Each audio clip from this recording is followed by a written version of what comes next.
There were innocent Germans who were killed by the Allies in the bombing and in invasions and so on. No one denies that. But to point out that there were innocent Germans while the Nazis were in charge is a morally idiotic point. It means nothing. It only means that every innocent German's life that was taken is the responsibility of the Nazis.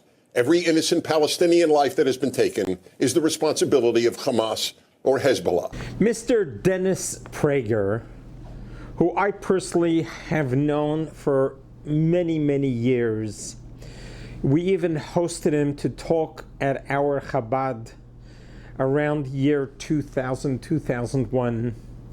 Really renowned radio host, author, have spoken at many, many of campuses and many of forums. A very straight shooter, a straight talker, a truth seeker. He himself is an observant Jew, but he understands and appreciates the journey of Judaism through many different lenses. Unfortunately, he had a tragic fall and had a spinal cord injury and is since recovering, and it's nice to hear his voice back on the radio. But here is a debate where he was included to help us understand of what is going on in Israel and Gaza, the relationships between Israel and the Muslim world, and of course with everything else that we're dealing with. I think you'll find it very informative and enlightening. Please kindly listen to this amazing debate. Kindly subscribe to our channel so that a little bit of light can push away a lot of darkness. Dominated the Palestinian people since at least 1967, and we could probably go back before that. Let me just say this. If we look at things in not a collectivist way, and we recognize that there are individuals, and these individuals make up different groups. Let's say we have the group that is Hamas, made up of individuals, but that's Hamas. Within that group, we have the militant Hamas, and we have the political arm of Hamas. They are different. We also have Israel, which is made up of its citizens. We have different political parties within Israel. Okay, let's take this one group for a second, the innocent Palestinians. I hope both of you would concede that such a group does exist. There are some people on the pro-Israel side who will explicitly tell you that that group does not exist. I think if we're being honest with ourselves, there is no group that has been more victimized than the innocent Palestinians. And at a certain point, we ought to think about that group. Nobody has been through it worse than that group, the innocent Palestinians. And at a certain point, I think the question needs to be asked, does Israel have a right to do what it's been doing to the innocent Palestinians for many, many decades now? Thank you guys very much. You all stayed within the time limit, which is actually incredible. And Bacha, you did steal a little bit of my thunder because, and I'm big glad that you answered that question, Dave and Cenk both responded in that way about how exactly what the question and the superimposed upon that is that do we agree that Israel at least either had a right or was justified in taking some action as a result of October 7th. So my question, I think, to both of you, and both of you can feel free to chime in after both of them has responded, is if we look at the original statements for the war and for the invasion, is that the Israeli military was supposed to accomplish a few objectives. Number one, they had to destroy Hamas, the militant terrorist organization. Two, they had to lead to the release of the hostages. And three, they had to make sure that an October 7th could never happen again. So in the conduct of the war so far, do you believe that they have been successful with those objectives? Dennis, why don't you go ahead and go first? None of us knows yet. Israel is being prevented by much of the world, and I feel that on this entire issue, I'm living in a make-believe world. Every analogy could have been applied to Nazi Germany. There were innocent Germans who were killed by the Allies in the bombing and in invasions and so on. No one denies that. But to point out that there were innocent Germans while the Nazis were in charge is a morally idiotic point. It means nothing. It only means that every innocent German's life that was taken is the responsibility of the Nazis. Every innocent Palestinian life that has been taken is the responsibility of Hamas or Hezbollah. That's it. The analogy is perfect. There is one difference between Hamas and the Nazis. And I never called any group in my 40 years of radio Nazi. I never called an individual that other than the Nazis of the 1940s. But there is only one difference between Hamas and the real Nazis of Germany. The Germans hid their atrocities. Hamas boasts and videos them. Bachi, go ahead. I think that they have, I would say, destroying Hamas, definitely. They're not going to get every single one, but the idea that Yahya Sinwar will ever breathe open air again seems to me very far-fetched. I think they have driven him underground forever. And, you know, they've cut off the head. And the idea that Hamas will be able to regroup at this point seems to me very unlikely. The release of the hostages, no, they failed on that front. I think they tried. Maybe they could have tried harder. I think, unfortunately, I hate to say this, but I think a lot of them are dead. There's a lot to say about that, but I think on that they've obviously failed. And as to another October 7th, I think a lot of that has to do with what we're seeing now in terms of the realignment happening in the Middle East, to where you see Saudi Arabia clinging to the idea that they too will be able to join the Abraham Accords at some point. The moderate Sunni and Gulf states rushed to Israel's defense, amazingly, to protect them from these Iranian rockets. And to me, that is, you know, I mean, I don't think this is a moral question so much as a strategic one. And I'm sure we're going to get into where does the United States fit into all this? Where do we want the United States to fit into all this? But from that point of view, and Iran-backed October 7th, should it happen again, is going to happen in a very different Middle East, one in which Israel has a lot of support from the Arab nations, and that makes it less likely as well, I believe. Yeah, I'm just kind of I'm blown away by the statement that Mr. Prager just made, that the only difference he can see between the Nazis and Hamas is that the Nazis hid their atrocities. So if that's the only difference you can see, I have a few others that pop to mind. The Nazis were a government. The Nazis had an army. The Nazis had an air force. The Nazis had submarines. The Nazis controlled from France to Poland in all of Europe, whereas Hamas can't even control Gaza effectively. I mean, I find the statement that you can't see any differences between the Nazis killed Do you see a over. moral difference? Well, okay, but hold on. But you said that wasn't what you said. What you said is that you can't see a That's difference. what The every- Nazis, okay, but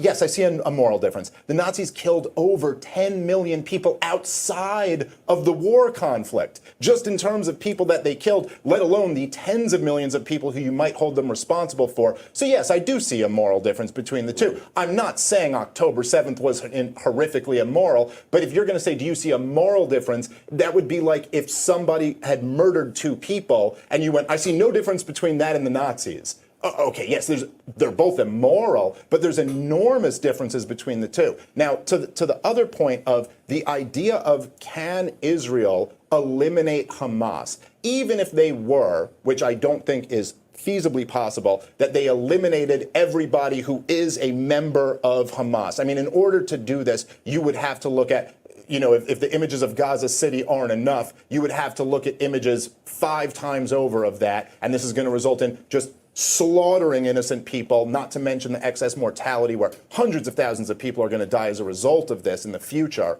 But even then, you would just be dealing with another Hamas-like group. Because if you don't understand what creates this problem to begin with, look, this is the problem. This happens all throughout history, all throughout the world. If you want, there's a reason why the Nazis only rose. First, it was after we imposed Versailles. But then, as you know, it was after the Great Depression, when there was hyperinflation, when things go terrible. That's when the worst, most violent extremist groups rise. Dennis, and that's what the future is going to be, Can I unfortunately. respond just very briefly Sure, to that? and then Dennis can go. Something really staggering has happened in Gaza since October 7th, which is there have been protests against Hamas. For the first time there were protests actually recently in 2019, but they were quashed by Hamas in a very aggressive, violent way. But the people of Gaza, the innocent people of Gaza, yes, who you mentioned, are speaking out against Hamas because Hamas is stealing their food and their aid, and they are seeing, I mean, they've known all along the role Hamas plays in their oppression. But the fact that Hamas has lost support in Gaza since October 7th, while gaining support massively in the West Bank, right? I mean, which speaks to how different the Palestinian populations are in the different areas. I just don't buy it that Israel is creating more and more Hamases and Hamases and Hamases. I think that there's evidence that actually the opposite is happening, that the people of Gaza are seeing we have to get out of this cycle. Go ahead, Dennis. That's insane, by the way. We'll get to. I'll come to that. I hate to put it this way, but I mean it sincerely, so I will. You are on record now, because the internet has a permanent memory. I'm aware. Of saying that there's no comparison morally between Hamas and the Nazis. No, you changed it. Yes, he's on the record. For the record, That is correct. you changed what I said a little bit. But sure. No. Yeah. Wait. So No, I didn't say that. Wait. All right, you don't. So you think morally they are similar? Yes or no?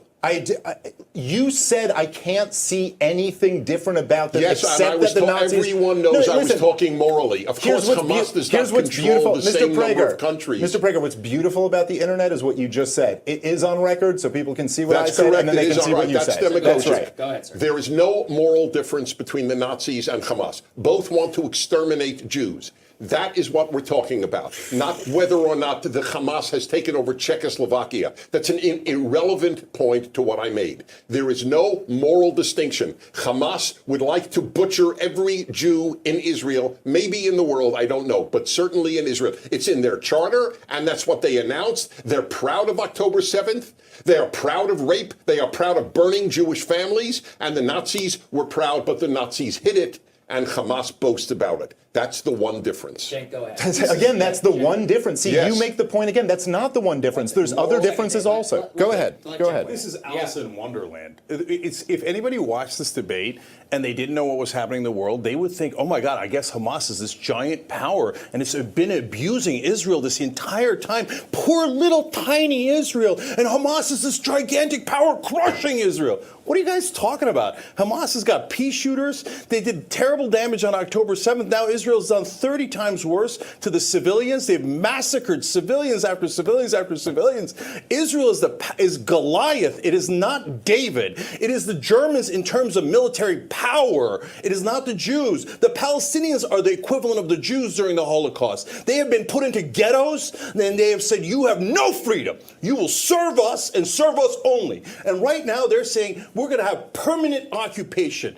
And wait, so were the Jews not supposed to fight back against the Germans? Do the Palestinians, hold on, do the Palestinians not have a right to defend themselves? Does it only go one way, where Israel can crush? And how dare you lowly Palestinians fight back? How dare you? Now we'll kill 30 times more of you and we'll occupy you forever and ever and ever. And we're supposed to accept that? Are you guys nuts? They're never going to accept it. Never, ever. Batya, I love you, but if you think that the Palestinians are now more anti-Hamas and more pro-Israel, you have lost your mind. They despise Israel, and they will fight. And hold on, this is the most important point. They are going to fight Israel forever, not because they hate the Jews. Oh my God, they're Nazis. Oh, for no reason at all. They were just walking by and all these Jews came by and they hate them. No, they took their land and they still have it. They have them under their thumb. They can cut off the water, the power, the food, and they're starving them to death. And you think that, what, they just coincidentally hate the Jews and that's their driving ideology? No, they're fighting you because you're occupying them. This is the most obvious thing in the world. Why did the Armenians fight the Turks? Why did the Greeks fight the Turks? Why did everyone fight the Turks at the end of World War I and the end of the Ottoman Empire? Not because they hate the Turks, but because we were occupying them. And if the Greeks said we want to kill them all, which they did, that did not give us a right to go back into Greece, occupy Greece for 75 years and go, how dare you defend yourself? You hate Turks. We get to kill you forever. Legitimate Palestinian self-defense would be, we no longer want to destroy Israel, let's make peace. They were offered a state 5 times and they rejected it. Bill Clinton thought that Arafat was a phony and he did everything possible at Camp David to give them a state. Okay, they don't want a state, they want to destroy Israel. And as regards Palestinians, how's this that none of you like to talk about? There are 2 million Palestinians in Israel as Israeli citizens with the same rights as Jews have in Israel. And not only that, they're pro-Israel. They are more pro-Israel since October 7th than they have ever been. And that is according to Arab sources in Israel. They're occupied. Why aren't they occupied? Why are 2 million Arabs in Israel so happy to be in Israel? Why? Answer that question. Well, if Israel wants to commit genocide against, you say genocide all the time. So why are, okay, so why are, you why me, are, if you're going to ask me a question. No, I'm asking you both. Okay, I'm sorry, you were looking yes. at me and you pointed at me. That's so fair enough. I don't distinguish between the two of you. Okay, I will quote your debate partner. You don't know anything about me. I have oftentimes said that it is true that I would certainly say that I do think, well, I wouldn't say they have exactly equal rights, the Arab citizens of Israel, if you were to be a random Arab citizen of any country in the Middle East, I think you'd rather be a citizen of Israel than a citizen of anywhere else.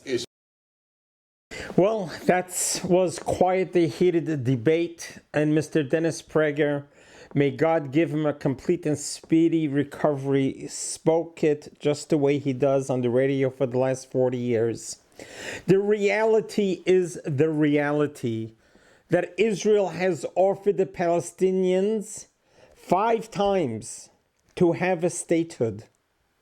But they turned it down. It's not what they want. They're not looking for independence. They're not looking for a state. Do you know that when Israel began in 1948 as a country, as a nation who came back home after 2,000 years to a desolate desert, they turned the desert into a flourishing country. Anyone in the Middle East had the same potential, had the same opportunity to make that happen. The Palestinians were not Palestinians for thousands of years. That was a fabricated name. They are Jordanians because they were ran out of Jordan. They pushed them into Israel and then into Gaza and to wherever they went. But there are 2 million Palestinians living in Israel. Not a lot of people like to talk about it, but that's the reality. 2 million Arabs, Palestinians, are living in Israel as citizens with voting rights. They're living in a democracy that there's no other country in the Middle East that offers them that. People don't talk about that. They try to call us apartheid. Another myth and fake news. The reality is that Israel wants peace. Israel recognizes all the countries that exist as a country, but they don't recognize Israel. Until that narrative changes, there's going to be war. If they want the war to end, the carnage, the deaths, the murders, the senseless loss of life to end, they need to put their arms down, return the hostages, recognize that Israel is the home for the Jewish people because God gave it to us and we have all the right to it. We conquered it, we developed it, we turned it into a gigantic superpower to serve the world in all areas of humanity. Look what Israel has accomplished in 77 years. Coming broken from the Holocaust days in 1948 and turned Israel into a superpower in the cutting edge of all accomplishments, all innovations, all inventions. What comes out of Israel, the tiniest country in the Middle East, advances in medicine, in agriculture, in education, academics, in arts, in electronics, in technology, in communication and travel.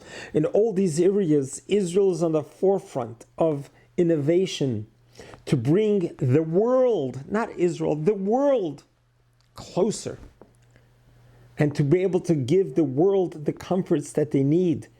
And all of the medicine, all the medical accomplishments that Israel has been established was not just for Israel, it's for the world. And that is what Israel's mandate from God is, be a light unto the nations. And this is exactly what Israel has been trying to do for 77 years, to be a light unto the nations. Israel, whenever there is a catastrophe, a natural disaster anywhere in the world, Israel's the first to volunteer and mobilize and to provide its expertise, whether it's an earthquake, a tsunami, or a wildfire, Israel is always there. Israel will always be there because Israel is a nation that's foundation is based on the living, on life, on bringing light into the world, of being a light unto the world. This is why the Israel Defense Force is defending Israel, to protect Israel and its values. What happened on October 7 was that Hamas, 3,000 terrorists, decided that their mission in life is going to be about death. They ran and they killed, they raped, they beheaded, they burned 1,200 innocent citizens. Their intentions were to invade all of Israel. They, together with Hezbollah and Iran, they were ready to obliterate Israel. But obviously that didn't happen.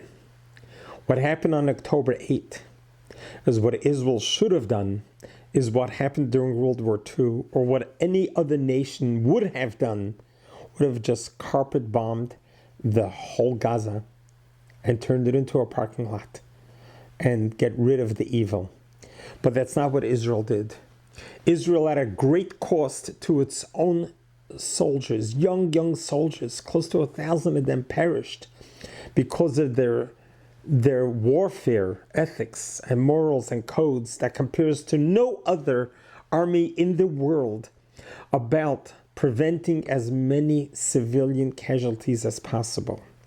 Versus Hamas uses the civilians as the human shields. To them, they are dispensable. But to Israelis, to the IDF, they are not. And we go on these missions to surgically extricate the terrorists and try to lessen as many civilian casualties as possible. And we have done that at great cost. The world knows it. The world has seen it.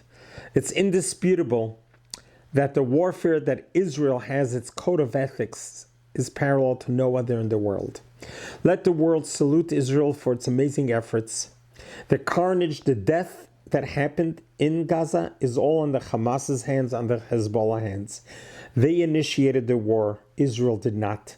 Yes, what was Israel supposed to do after a neighbor invades your country with such a carnage, savagery, barbarism that we haven't seen since World War II?